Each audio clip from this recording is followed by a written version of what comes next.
Quand j'ai découvert l'œuvre d'Agatha Christophe dans le cadre d'une recherche que je faisais sur les écrivains de l'Europe centrale et orientale qui ont changé de langue d'écriture, qui ont abandonné leur langue maternelle et qui ont choisi d'écrire en français. Lorsque j'ai découvert l'œuvre d'Agatha Christophe, pour moi, c'était comme un choc parce que cette œuvre paraissait très simple et très écrite comme par un enfant, mais tout d'un coup on sentait toute la portée tragique de cette œuvre et toute la portée humaniste aussi, parce que même si on dit que c'est une œuvre qui est écrite dans une écriture blanche, on comprend bien que c'est une œuvre qui est extrêmement chargée d'émotions.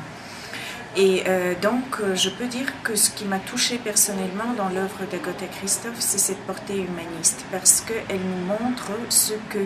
l'être humain, l'individu, a vécu sous un régime totalitaire, que ce soit pendant la guerre, comme dans le premier volume du Grand Cahier, ou bien après dans les autres volumes déjà sous le régime totalitaire en Hongrie, même si les repères géographiques ne comptent pas particulièrement en soi, mais plus la portée générale du drame humain des gens qui vivent le totalitarisme. Je peux dire que selon les différents pays, la réception d'Agatha Christophe n'est pas la même. Elle rencontre le même problème que la plupart des écrivains qui ont renoncé d'écrire dans leur langue maternelle. D'une part, elle est bien acceptée par les francophones parce qu'évidemment, elle adopte le français, elle choisit de parler en français.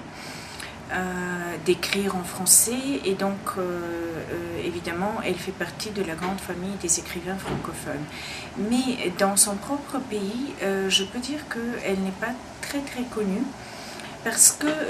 souvent les gens ont cette réaction de dire mais à quoi ça sert de lire une hongroise qui n'écrit pas en hongrois, qui n'écrit pas dans sa langue maternelle. Et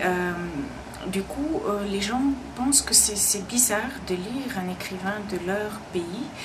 originaire de leur pays, un compatriote en quelque sorte, qui a abandonné sa langue maternelle. Et souvent, c'est considéré carrément comme une trahison. Donc, bizarrement, les Hongrois connaissent moins, je pense, Agatha Christophe que le public francophone. Mais moi, j'ai eu l'occasion de travailler avec des étudiants de différentes nationalités, et je pense qu'au niveau des étudiants, des jeunes, la perception est très similaire, parce qu'il y a une fascination par cette œuvre qui, d'une part, elle est facile d'accès parce que le langage n'est pas difficile, et d'autre part, elle est très captivante. Et je pense que par rapport à la littérature francophone, ce que cette œuvre apporte, c'est une nouvelle vision de la langue française qui n'est plus considérée comme la langue de la belle écriture, mais qui, au contraire, comme si elle crée sa propre syntaxe, elle crée sa propre écriture pour défier justement cette image stéréotypée de la langue française, et pour montrer que une langue française dénuée d'adjectifs, d'adverbes, très sèche apparemment, peut adresser aux êtres humains des messages extrêmement forts.